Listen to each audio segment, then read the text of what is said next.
بسم اللہ الرحمن الرحیم، السلام علیکم۔ میں شجیع اللہ فراست، آپ دیکھ رہے ہیں نیشنل اور انٹرنیشنل نیوز پر مشتمل 4 ٹی وی کا خصوصی خبرنامہ دنیا بھر سے، یعنی خبریں آپ کی نظر سے۔ سب سے پہلے ہیڈ لائنز۔ خان یونس میں اسرائیلی فوج کا آپریشن کسی بھی وقت شروع ہو سکتا ہے، سویلینز کو تخلیے کا حکم، ہاسپٹلز کو بھی خالی کیا گیا۔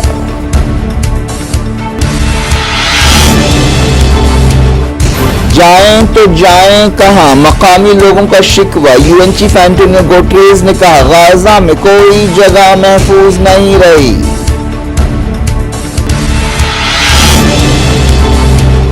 راکٹ حملوں کا جواب دینے کے لیے خان یونس میں کارروائی کر رہے ہیں، اسرائیلی فوج نے کیا اعلان۔ فلسطینی مزاحمت کاروں کے حملوں میں کئی اسرائیلی فوجی ہلاک اور زخمی، نصیرات اور شجاعیہ میں زبردست لڑائی۔ اسرائیل اور حزب اللہ کے درمیان لڑائی سنگین معاملہ ہے، رشیا نے کیا خبردار، کہا بڑی جنگ ہو سکتی ہے۔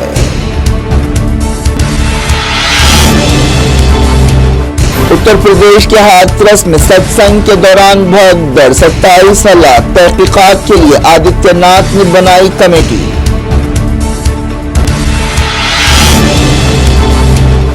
راہل گاندھی نے بچکانی باتیں کی، کانگریس کی تکلیف کو سمجھ سکتا ہوں، لوک سبھا میں مودی کا خطاب، کہا اپوزیشن انارکی پھیلانا چاہتی ہے۔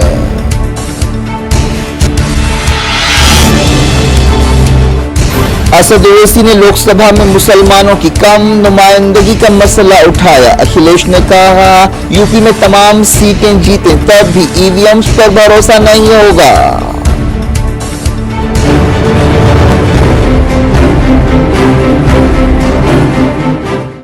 ہیڈ لائنز آپ نے دیکھی، اب خبروں کی تفصیل کی طرف آپ کو لیے چلتے ہیں۔ سب سے پہلے بات کرتے ہیں غزہ کی۔ غزہ کے دوسرے بڑے شہر خان یونس سے سینکڑوں فلسطینی فرار ہو رہے ہیں، اسرائیلی فوج نے اس سلسلے میں فلسطینیوں کو تخلیے کا حکم دیا ہے۔ پیر کی رات اور منگل کی صبح خان یونس اور آس پاس کے علاقوں میں اسرائیلی فوج نے کئی حملے کیے۔ ڈاکٹرز اور فلسطین ریڈ کرسنٹ سوسائٹی نے بتایا کہ تازہ حملوں میں کم سے کم 8 فلسطینی جاں بحق اور 30 سے زیادہ زخمی ہوئے۔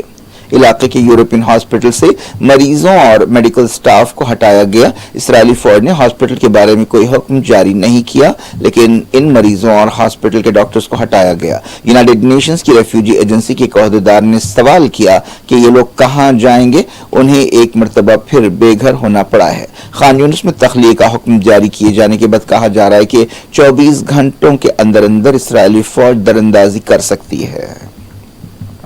اسرائیلی فوج نے ایک بیان میں کہا کہ غزہ میں اس کا تازہ آپریشن خان یونس سے 20 راکٹس داغے جانے کے جواب میں کیا جا رہا ہے۔ اسرائیلی فوج نے کہا کہ کل رات آئی ڈی ایف نے ان جگہوں پر حملہ کیا جہاں سے راکٹس داغے گئے تھے۔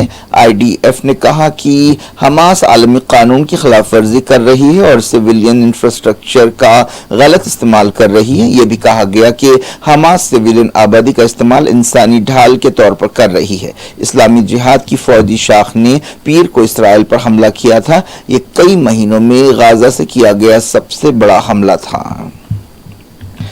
اسرائیلی فوج کے ترجمان ڈینیل ہگاری نے کہا کہ فلسطینیوں کو اپنی حفاظت کے لیے فوری انسانی زون کی طرف جانا چاہیے۔ اس دوران مقامی فلسطینیوں نے بتایا کہ انہیں موبائل فونز پر تخلیے کا میسج ملا ہے۔ U N secretary general Antonio Guterres نے کہا کہ تخلیے کا نیا حکم ایک بار پھر یہ ثابت کرتا ہے کہ غزہ میں فلسطینی سویلینز کے لیے کوئی جگہ محفوظ نہیں ہے۔ انہوں نے کہا کہ یہ بہت اہم بات ہے کہ المواسی محفوظ نہیں ہے جہاں مسلسل ہوائی حملے کیے جا رہے ہیں، توپ خانے سے حملے کیے جا رہے ہیں اور علاقے کو ٹارگٹ کیا جا رہا ہے۔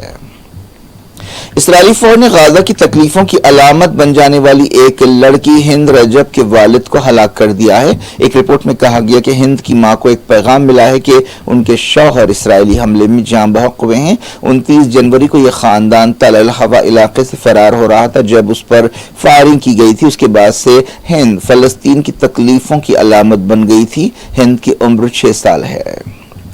غزہ کے الگ الگ مقامات پر تازہ حملے کیے گئے جن میں شجاعیہ، الفخری، پیزان، ابو شمان، رفح، پوزا جیسے علاقوں کو نشانہ بنایا گیا۔ ایک رپورٹ میں کہا گیا کہ غازہ میں اسرائیلی جارحیت شروع ہونے کے بعد سے 8,672 طالب علم جاں بحق ہوئے ہیں. 353 اسکولز اور یونیورسٹیوں پر بمباری کی گئی ہے. غازہ کی وزارت تعلیم نے یہ بات بتائی. اسرائیلی فوج نے کہا ہے کہ اس کے 3 فوجی فلسطینی فائٹرز کے ایک حملے میں ہلاک ہوئے ہیں. ان میں ایک آفیسر بھی شامل ہے. اس حملے میں 11 اسرائیلی فوجی زخمی ہوئے. اسرائیلی میڈیا میں خبر دی گئی کہ نصیرات کیمپ کے آس پاس فلسطینی مزاحمت کاروں کے ساتھ اسرائیلی فوج کی زبردست لڑائی ہو رہی ہے. اسرائیلی میڈیا میں بھی فوجیوں کی ہلاکتوں کی تصدیق کی گئی. غازہ جنگ شروع ہونے کے بعد سے اسرائیل کے تقریباً 670 فوجی ہلاک ہوئے ہیں. زمینی لڑائی میں 350 سے زیادہ فوجی اب تک مارے جا چکے ہیں. اس کے علاوہ تقریباً 5,000 اسرائیلی فوجی زخمی ہوئے ہیں. حماس کی فوجی شاخ عز الدین القسام بریگیڈ نے کہا ہے کہ اس نے غازہ کے شجاعیہ علاقے میں جھڑپوں کے دوران کئی اسرائیلی فوجیوں کو ہلاک اور زخمی کیا. القسام بریگیڈ نے کہا کہ اس نے رفح سٹی میں 2 اسرائیلی ٹینکوں کو الیاسین اور نٹ 5 راکٹ سے نشانہ بنایا. اسرائیلی فوج نے اس پر کوئی تبصرہ نہیں کیا. اسرائیلی فوج کے حوالے سے کہا گیا کہ اتوار اور پیر کو الگ الگ جھڑپوں میں 44 اسرائیلی فوجی زخمی ہوئے. ان میں سے 14 سپاہی غازہ پٹی کے اندر زخمی ہوئے. غازہ کی وزارت صحت نے بتایا کہ اسرائیل کے حملوں میں پچھلے 24 گھنٹوں میں الگ الگ مقامات پر 25 فلسطینی جاں بحق ہوئے اور 81 زخمی ہوئے. غازہ کی وزارت صحت نے ایک بیان میں کہا کہ 7 اکتوبر 2023 کے بعد سے کم 37,925 فلسطینی جاں بحق ہوئے اور 87,141 زخمی ہوئے. مغربی کنارے میں اسرائیلی فوج نے 22 فلسطینیوں کو گرفتار کر لیا. 7 اکتوبر کے بعد سے مغربی کنارے میں 9,400 سے زیادہ فلسطینیوں کو گرفتار کیا گیا ہے. یہودی آباد کاروں نے مغربی کنارے میں فلسطینی دیہاتوں پر حملے جاری رکھے جہاں کئی دیہاتیوں کو نشانہ بنایا گیا. اسرائیلی فوج کی آنکھوں کے سامنے یہ تازہ حملے کیے گئے. ان حملوں کے دوران لاٹھیوں اور آنسو گیس کا استعمال کیا گیا. ایسے حملے ام الخیر جیسے دیہاتوں میں کیے گئے. ایک رپورٹ میں فلسطینی قیدیوں کے ساتھ بدترین ٹارچر کی کئی داستانیں سامنے آئی ہیں. حال ہی میں اسرائیلی جیلوں سے بعض فلسطینی قیدیوں کو رہا کیا گیا. ان میں تقریباً 50 قیدیوں کو علاج کے لیے رہا کیا گیا. ان میں اشفا ہاسپٹل کے ڈائریکٹر بھی شامل ہے. اشفا ہاسپٹل کے ڈائریکٹر کی رہائی پر اسرائیل میں ایک تنازع پیدا ہوا ہے اور اس کے لیے نتنیاہو نے تحقیقات کا حکم دیا ہے. رہا ہونے والے قیدیوں نے ٹارچر کی رونگٹے کھڑے کر دینے والی داستانیں سنائی ہیں. کئی لوگوں نے کہا کہ ان کے جسم کے نازک حصوں پر بھی مارا جاتا تھا.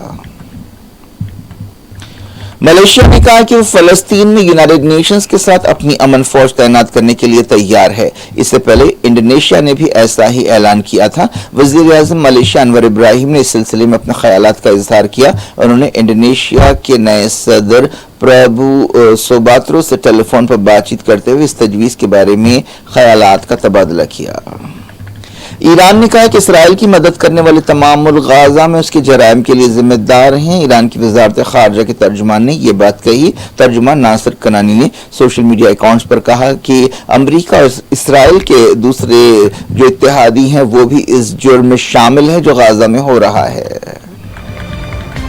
یونائیٹڈ نیشنز میں رشیا نے کہا ہے کہ اسرائیل اور حزب اللہ کے درمیان لڑائی ایک سنگین معاملہ ہے. حالیہ عرصے میں حزب اللہ اور اسرائیل کے درمیان لڑائی تیز ہوئی ہے اور ایک بڑی جنگ کا خطرہ منڈلانے لگا ہے. اس سے پہلے بھی 8 اکتوبر سے جھڑپیں ہو رہی تھی لیکن حالیہ دنوں میں جھڑپیں تیز ہو گئی ہیں. یونائیٹڈ نیشنز میں رشیا کے سفیر ویزلی نبنزیا نے عرب میڈیا سے بات چیت کرتے ہوئے امید ظاہر کی کہ دونوں فریق سنگینی کو محسوس کریں گے. انہوں نے افغانستان میں عورتوں کے حقوق اور حالت کو بہتر بنانے کے بارے میں ماسکو اور طالبان کے درمیان بات چیت آگے نہ بڑھنے پر افسوس کا اظہار کیا. اتر پردیش کے ہاتھرس میں ایک مذہبی پروگرام کے دوران بھگدڑ میں کم سے کم 27 لوگ ہلاک ہو گئے جن میں عورتیں اور بچے بھی شامل ہیں. یہ بھگدڑ ستسنگ کے دوران مچی. کمیونٹی ہیلتھ سینٹر سے ملنے والی ویڈیوز میں دیکھا جا سکتا ہے کہ بسوں اور ٹیمپوز میں لاشیں لائی گئیں اور رشتہ دار زار و قطار رو رہے ہیں. اتر پردیش کے چیف منسٹر آدتیہ ناتھ نے اس واقعے کا نوٹ لیا ہے اور تحقیقات کے لیے کمیٹی بنانے کا اعلان کیا ہے. Chief medical officer doctor